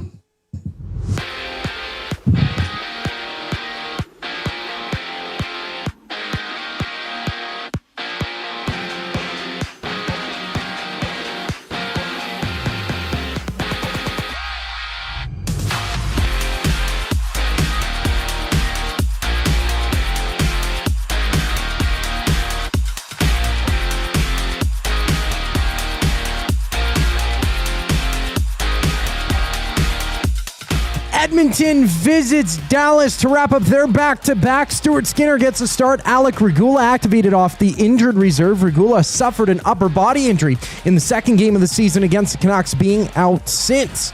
Join Tom Gazzola, Ben Thompson as they preview the action during the GCL Diesel Oil Stream pregame show. Coverage starts at 5 right here on EST. And there's 9 other games on tap around the league. Islanders meeting the Bruins, the Predators, and Wild dropping the puck before Winnipeg hits the ice in LA. Adam Lowry making his season debut for the Jets. In the CFL, the Elks have re-upped Keon Julian Grant for next season. He led the Double E in touchdowns and receiving yards last year. NFL news: the Cardinals have announced that Jacoby Brissett gets a start this Sunday against the Seahawks, opting Brissett over Kyler Murray after Brissett snapped Arizona's 5-game losing streak yesterday with a win against the Cowboys. Meanwhile, Jacoby Myers is off to Jacksonville, with the Jaguars trading a 4th-rounder and a 6th-round pick in 2026 to Las Vegas. Raptors are back in action, facing the Bucks at 5:30 with 6 games around the association. The Reid Wilkins Show continues after the break. I'm Zachary Kubish, keeping you up to date. The Nielsen Show with Lieutenant Eric. Craig Button on our Firehouse Subs hotline today. Try to be a good team first, a good consistent team, a good competitive team, not a team that plays for little fits and spurts and little stretches here and there. The summer of 2024 was a turning point for this franchise. Broberg, Holloway, McLeod, Fogle out the door. They've been chasing those guys to try to get back into the mix. And the guys they have, not doing the job. The Nielsen Show with Lieutenant Eric. Weekday mornings 6 to 9. Only on Edmonton Sports Talk. Your clear choice for Edmonton sports. When you cater with Royal Pizza, you're getting the same great pizzas, pastas, and salads you love, just bigger and built for a crowd. Perfect for teams, offices, or parties, Royal Pizza's catering brings real value around $10 per person. Delicious, high quality, and easy. If you like their pastas, you'll love their catering pastas even more. Visit royalpizza.ca or contact your local store for exact pricing and details. So come on home, Royal Pizza, still making it great. When gambling, set a budget before you play. Stay informed and visit GameSenseAB.ca to learn how. Remember, if you gamble, use your game sense. The River Cree Resort and Casino features the best in live entertainment, including international U2 tribute band, Desire, November 14th. Performing decades of U2's greatest hits, it's Desire, November 14th at the River Cree. Tickets for this show and more at rivercreeresort.com. River Cree Resort and Casino. Excitement, bet on it. Since 1952, William Huff has been the heartbeat of Edmonton's advertising world. From humble beginnings to a citywide powerhouse, we've been the go-to for signage from print to design and installation. Partnering with Edmonton's top sports franchises and major events, we've helped shape the city's global reputation. Our secret? Unmatched customer service, decades of experience, and a passion for excellence we call the William Huff Advantage. Visit us online at williamhuff.com.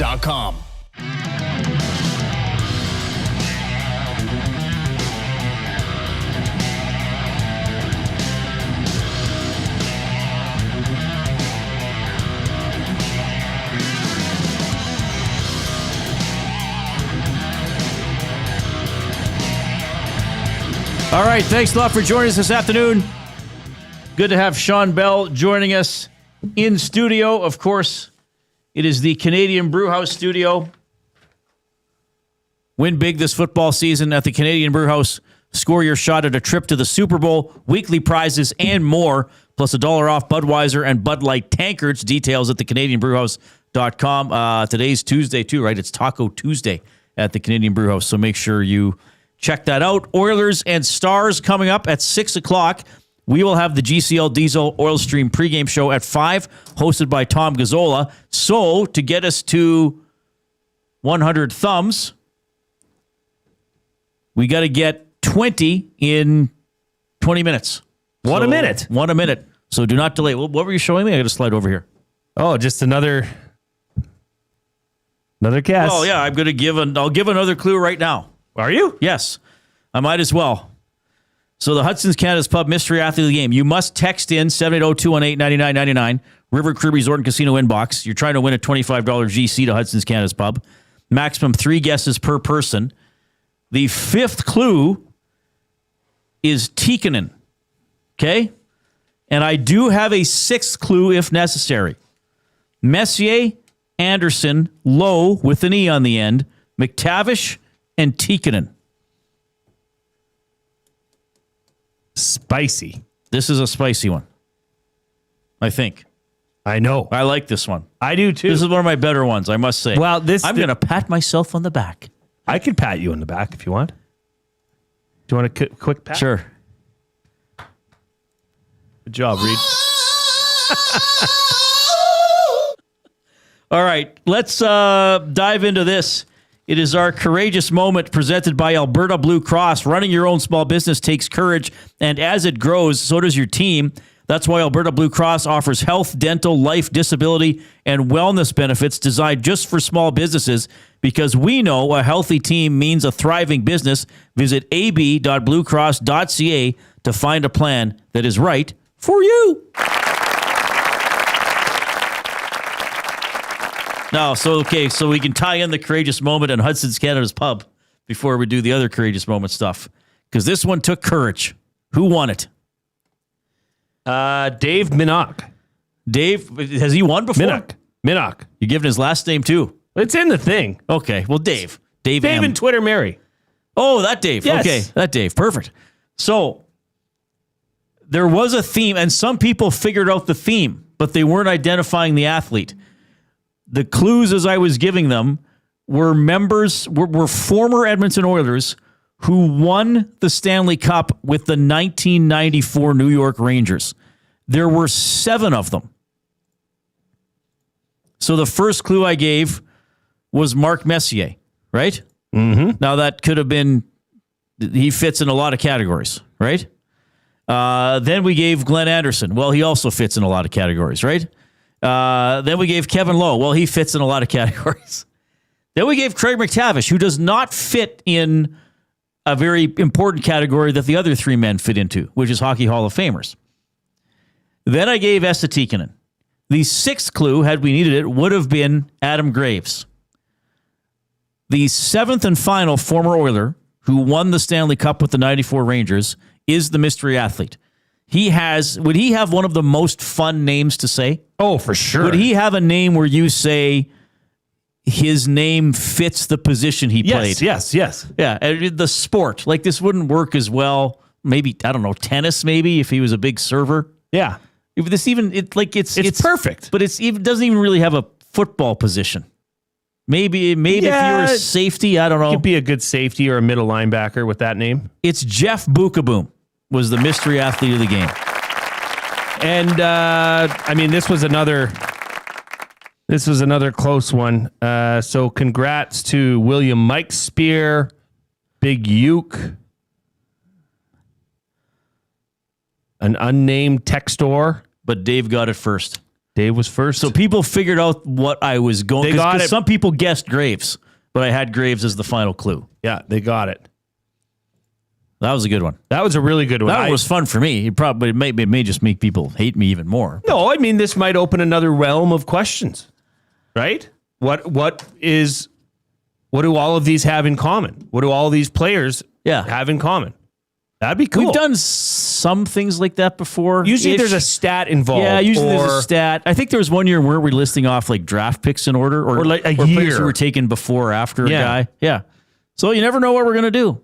Oh, I do enjoy the mystery athlete of the game, Jason Milne, on the Reid Wilkins show. I never quite know how you will bind the clues together to create a mystery athlete. Give us a thumbs up on YouTube. We need 18 to get to 100. All right, the Alberta Blue Cross courageous moment for Alberta Blue Cross, obviously. Well, Connor McDavid, 4th fastest player in league history to get to 1,100 points. Yeah. Happened last night in his 726th career game. 69th player to do so. He did it 124 games faster than Sidney Crosby. So right now, Reid. So who was faster than him? Gretzky, Mario, and Stastny was just after McDavid, right?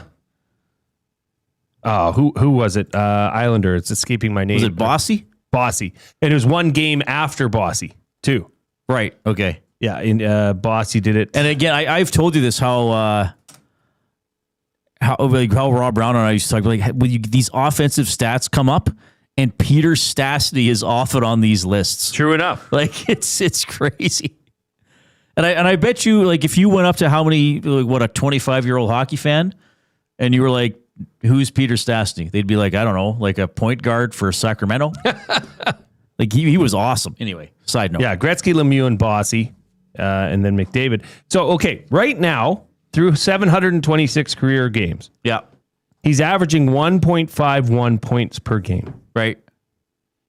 Which, if he was to continue with this clip, okay, means he would get to 2,000 points. If he was to get to 2,000 points and become the second greatest scorer in NHL history, he would need to play 1,324 games.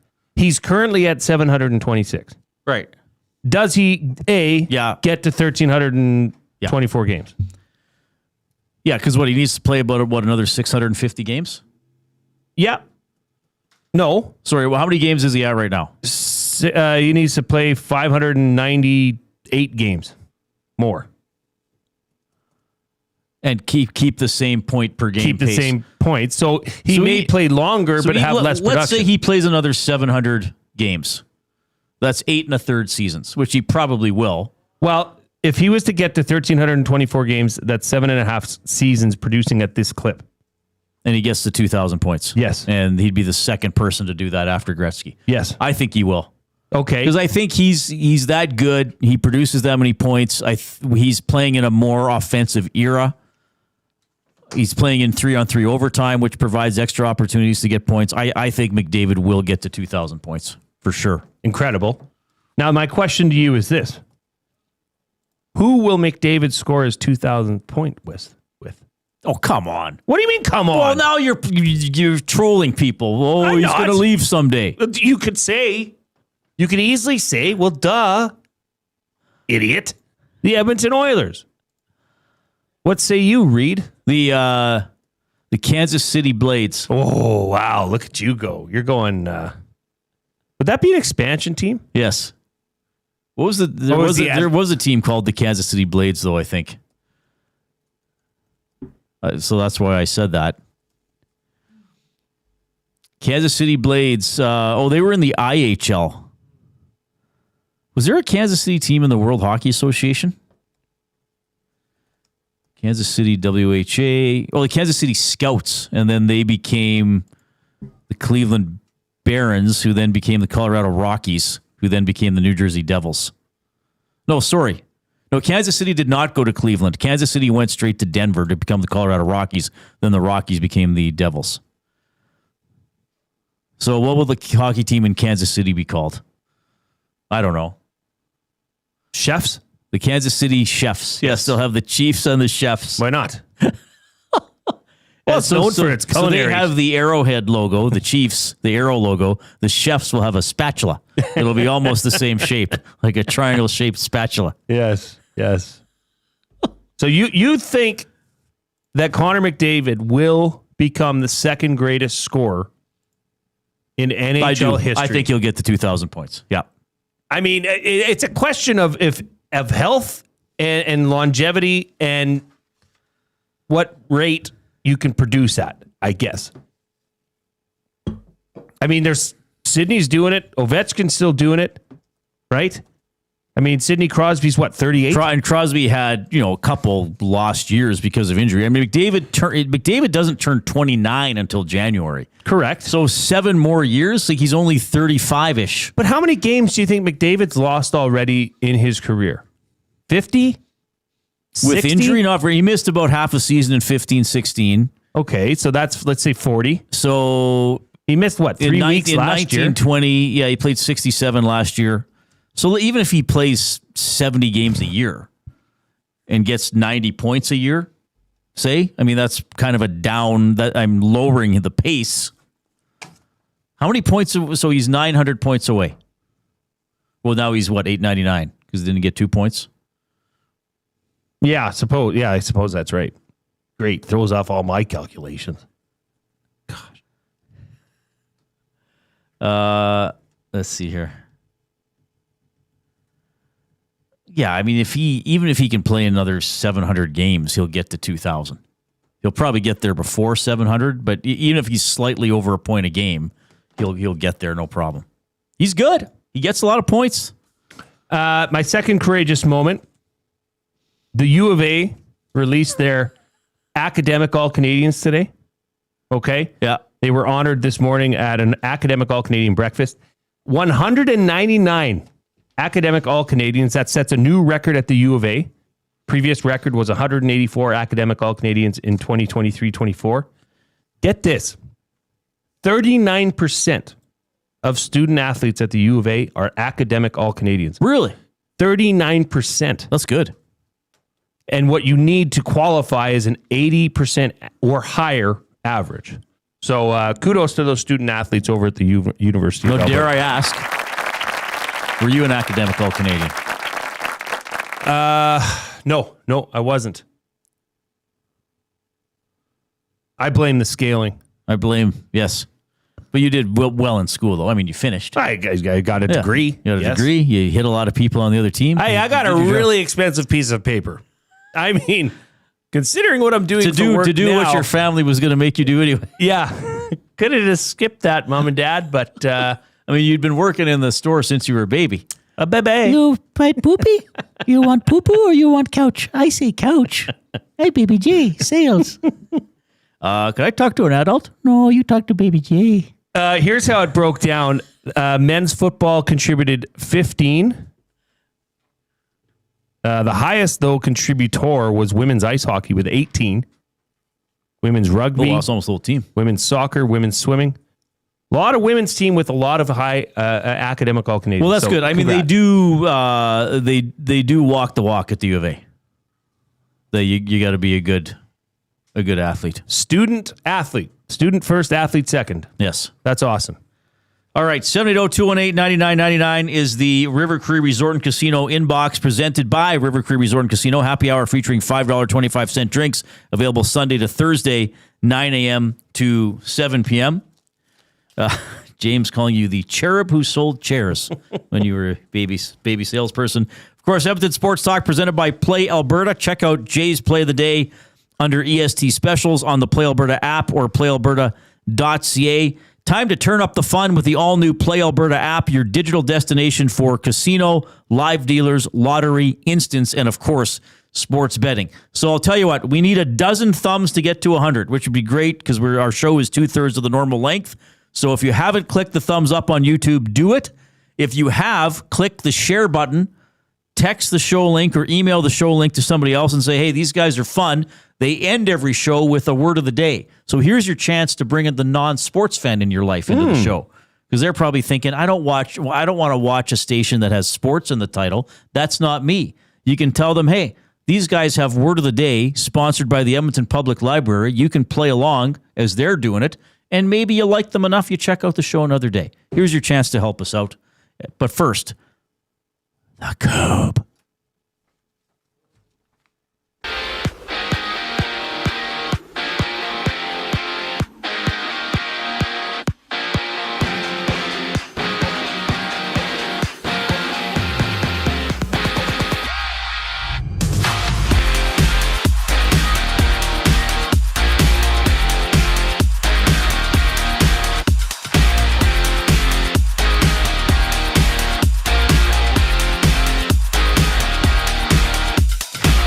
Games in the NHL tonight. Stuart Skinner gets a start for the Oilers on their road trip as they wrap up a back-to-back. Tom Gazzola, Ben Thompson preview the action during the GCL Diesel Oil Stream pregame show live right here on EST at 6 o'clock. And around the NHL for the Oilers, Alec Regula has been taken off IR, reserved after missing the past 6 or 4 weeks with an upper body injury. He suffered in the second game of the season against Vancouver. Some other action.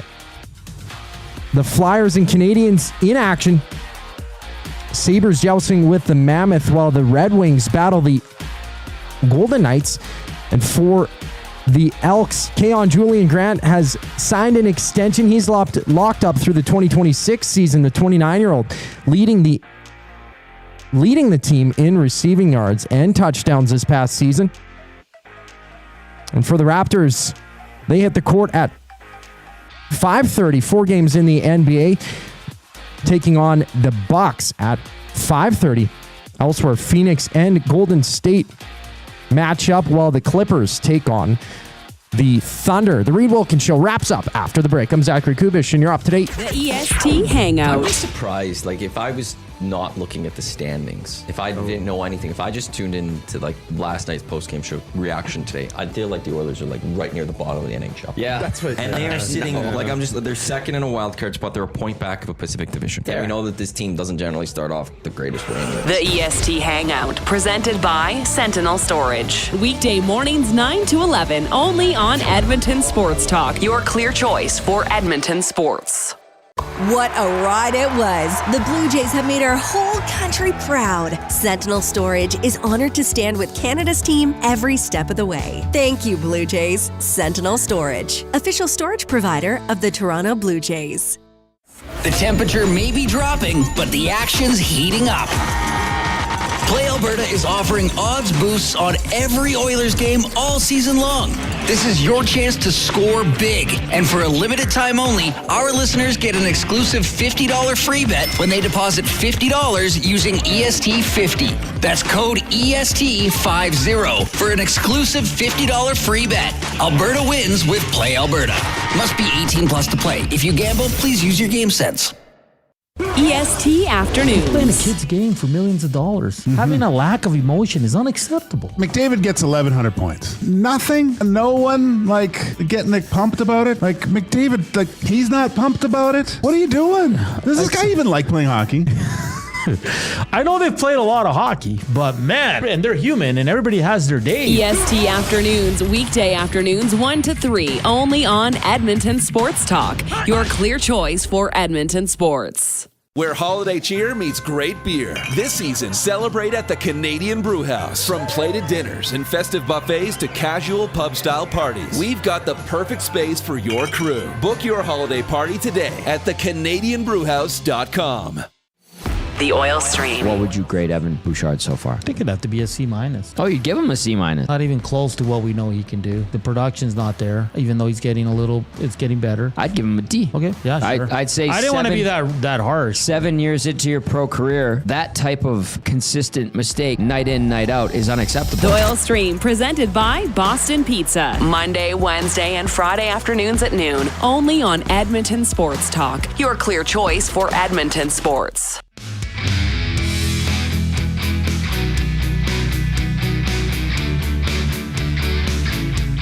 Okay, coming up at the top of the hour, Tom Gazzola and the GCL Diesel Oil Stream pregame show takes over Edmonton Sports Talk. Your clear choice for Edmonton Sports, presented by Play Alberta, to get you ready for the 6 o'clock game between the Oilers and the Stars. This is the time of the show we do Words of the Day for Edmonton Public Library. Holiday season is just around the corner. It's the perfect time to book any team-building event or family gathering, and they have a perfect one. The Cooking for a Cause program.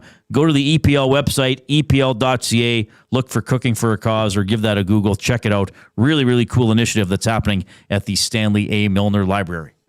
The word of the day with Reid and Jay. Oh, I'm sorry. Did I break your concentration? What do they got to say? Say what again? Say what again? I dare you. Let's find out. English, do you speak it? Then you know what I'm saying. Okay, first word of the day, neophyte. Neophyte. Neophyte. That is someone that is new to something. Say that again. Someone that is new to something. Dun, da, da, da. Hey? 2 out of 2. Hey? Is that the exact definition? A new convert. So yes, a neophyte when it comes to computers. Neophytes fresh from graduate schools of business. Yeah, okay. You got it. I got that one. You knew I would know that one. You knew that I would know that one. I knew. I ain't no. You knew that neophyte I would to know this. about new things. I ain't no neophyte to this. Second word of the day: ingeminate. Ingeminate. Well, I'll go with what I think is the obvious spelling: INGEMINATE. Ingeminate. I'll take the sentence. Plus, we're tight for time here. Okay, ingeminate. Need 3 thumbs, everybody. Get in there. Oh, quick. these professionals ingeminated Captain Pond again, eyeing the breach and the dismantled married quarters.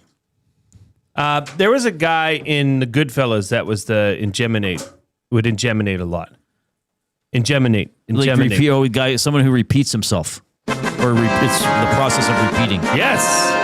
Okay, that's not bad. That's a good one. 3.5 out of 4. Yeah, not bad. Well, you gave a pretty easy sentence for me. I appreciate that. Yeah, to repeat or reiterate. Ingeminate. Boom. All right. Good show. Thanks for checking us out. Belsey was here on the Oil Country Towing video hotline in person today. That was cool. That was fun. Tomorrow we'll break down the Oilers and the Stars. Damon Bunting's going to join us in studio. He's giving away Oilers tickets, which will be fun. We'll see where else we go with the program. On behalf of Zach Kubish and Jay Milne, I'm Reid. Tom's next with the Oil Stream pregame show. Enjoy the Oilers and the Stars.